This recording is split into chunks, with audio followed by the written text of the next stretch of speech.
everybody, welcome to the True Crime Nurse. My name is Kat and I am a registered nurse that loves all things nursing and true crime. Please be sure to like, subscribe, and comment down below any case suggestions that you have, and I will be sure to take a look into them. Also, bonus points if it either involves nursing somehow or a medical complication in the case, and I will be sure to give you a shout out in that video. Quick reminder, here we discuss cases in SBAR format. For more information on what that means, please check the description box down below. Today, we're going to be talking about a case that tells a dark story of friendship, a registered nurse, and a $1.5 million life insurance policy. This case takes place in Highland, Utah, which is located about 30 miles south of Salt Lake City and is known for all kinds of outdoor adventure. Residents in Highland love to take advantage of the beautiful weather by biking, mountain climbing, and camping.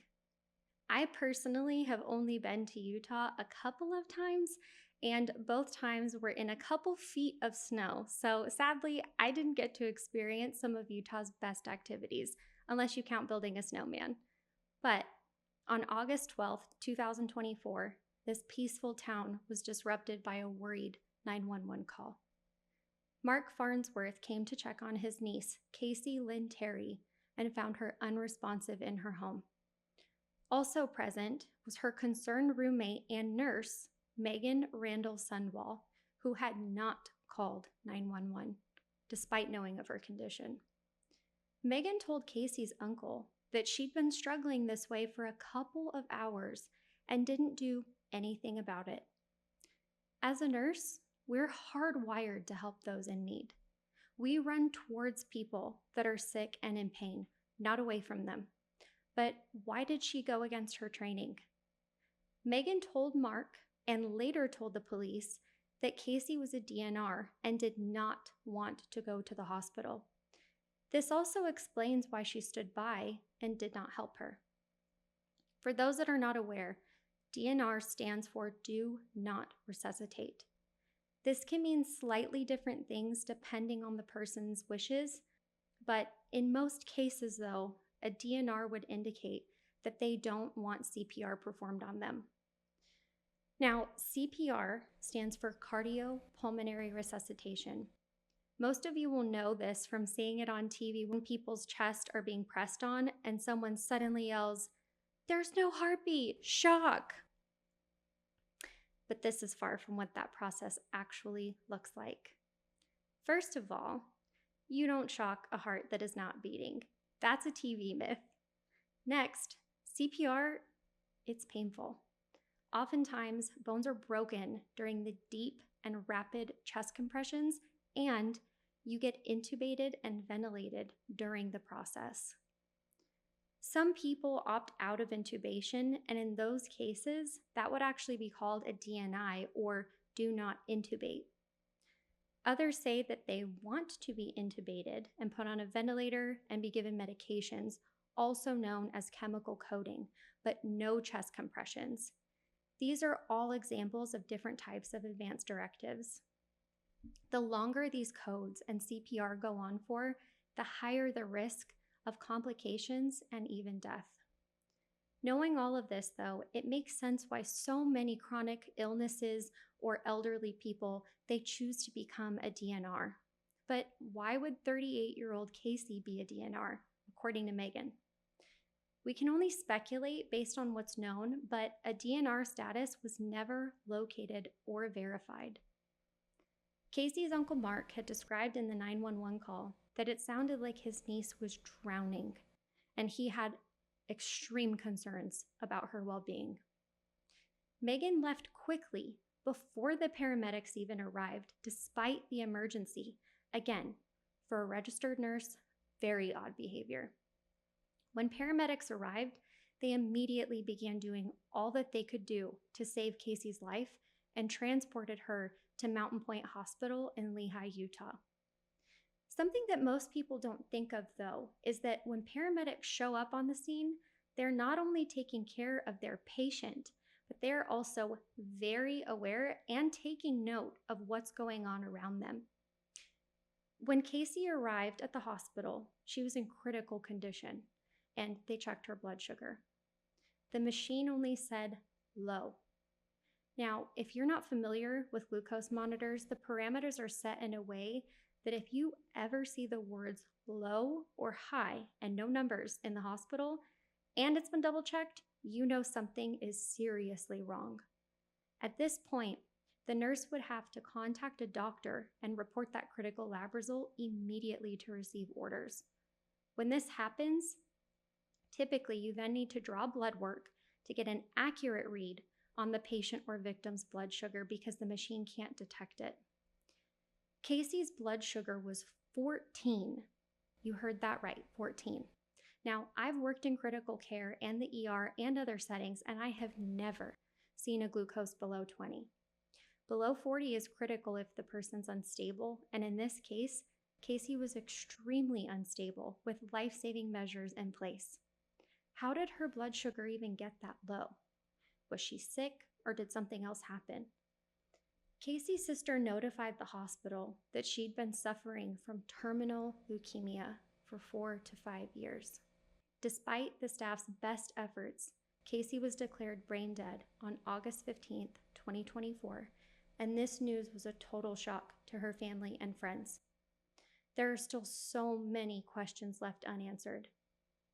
The paramedics and investigators both noted something interesting at the foot of Kacee's bed that may answer some of these questions, though. A diabetic needle was found near where she was, and it was confirmed that she was not diabetic. Therefore, she wouldn't have a reason to even need insulin. According to her obituary, Kacee Lyn Terry, lovingly nicknamed Howie, was born on May 30th, 1986, to her late parents Michelle and Ronald Terry. She grew up in Alpine, Utah, surrounded by many loved ones, and could not get enough of all the outdoor activities, especially camping, hunting, and going to the sand dunes.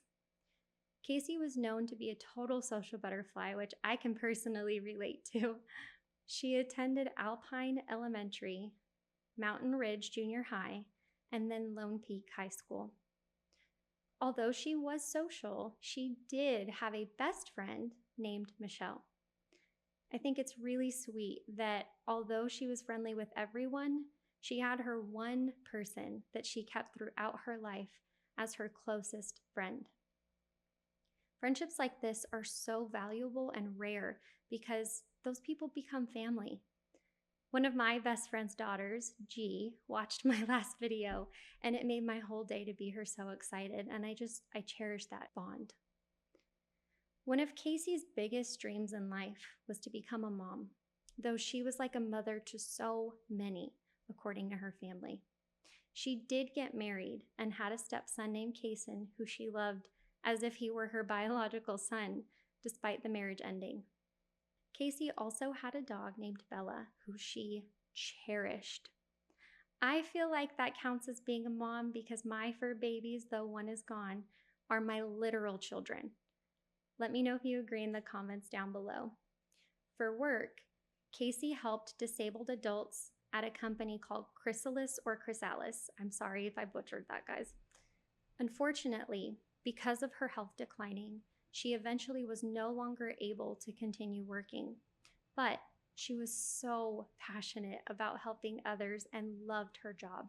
Kacee is remembered by her sister Kylie, her husband Jim, and their children. In her obituary, her family also said, "Although we don't understand why it was time for her to go so soon, we find comfort in knowing that she is healthy, happy, and with the people that she loves." End quote.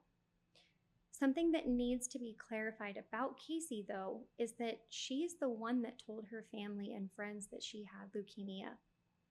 Some had reported in the news that Meggan was brainwashing Kacee to believe that she had cancer, but the Lone Peak Police Department released a statement on March 25th, 2025, so just a couple weeks ago, saying that this is not true. The autopsy results strangely showed that she did not and never had cancer. Now, this was also confirmed by her primary care physician that not only did she not have cancer, but she also had no other major health issues. Dating back to December 2019, the investigators looked through thousands of text messages and found that Kacee expressed thoughts of self-deleting, if you know what I mean, and didn't want to be here anymore. Insulin lowers your glucose levels in the blood, and glucose is essential for brain function. Taking insulin for someone that's not a diabetic would result in an emergency, and most nurses know this. Meggan's response to Kacee's cry for help was far from what a friend or nurses should have been. She allegedly offered to help her pass away and suggested insulin as a method to Kacee. Help? I don't know where she was taught that this is how you help someone, but that's not it. I hunted high and low on the internet to find as much as I could about Meggan Sundwall, but because she was just arrested a couple of weeks ago, a lot's being held close to the chest, just like the last case. Now, what we do know is extremely perplexing about Meggan's life. Meggan officially became a licensed registered nurse in 2007, according to the Utah Board of Registered Nursing. I personally conducted a license verification check online, and there doesn't appear to be any record of a disciplinary action for her. And I'll show that on the screen as well if you're watching. If you're not aware, disciplinary actions on a nurse are made public to keep companies aware and patients safe. It's also reported to the board that she attended Utah Valley State and got an associate's degree in 2006. As far as her personal life goes, 47-year-old Meggan is listed in the county public records as previously living with a man with the same last name and both on a home loan together that was purchased in 2023. A marriage license was also discovered, with her marriage happening in 2017, though she was living with Meggan. From what I can gather online, it seems that there may have been somewhat of a double life going on here, but I'm sure that we're going to find out more leading up to and, of course, during the trial. Now, I want to share some deeply concerning text messages that Meggan sent to Kacee that were released by the police. She said, "You have to let go. It's past time," in all caps. "I try to help you, Kay, but I can only do so much when you sabotage." She also sent, "Someone," should probably be me in parentheses, "should stay with you and continue to give you doses so it will actually stay low and that you can pass."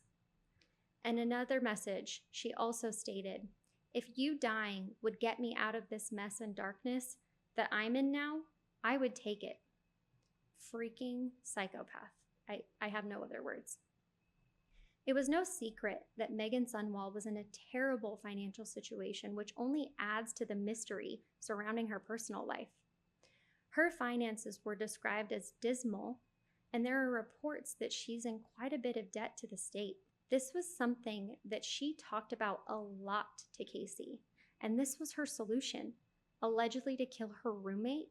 Meggan deleted over 300 text messages between them in July of 2024 and had offered to Kacee that she would pay her insurance premiums if she were her beneficiary.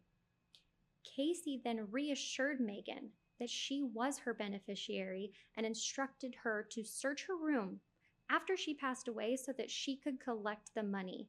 This document still has yet to be found. How sad is it that even in her lowest moments, Kacee was trying to help someone else? On the morning of August 12th, it's reported by the police that Meggan sent Kacee a text that said, "Do you want some promethazine when I get there so that you are asleep while this is happening?" Now, promethazine is a strong prescription nausea medication that also has a sedative side effect. I actually remember one time I had the flu and I took a half dose and slept for 16 hours straight. Granted, part of it was sickness, but the other part was definitely the meds. Upon investigation, though, between Meggan's Google searches, glucometer readings, and text messages, the day's events seemed pretty clear to me.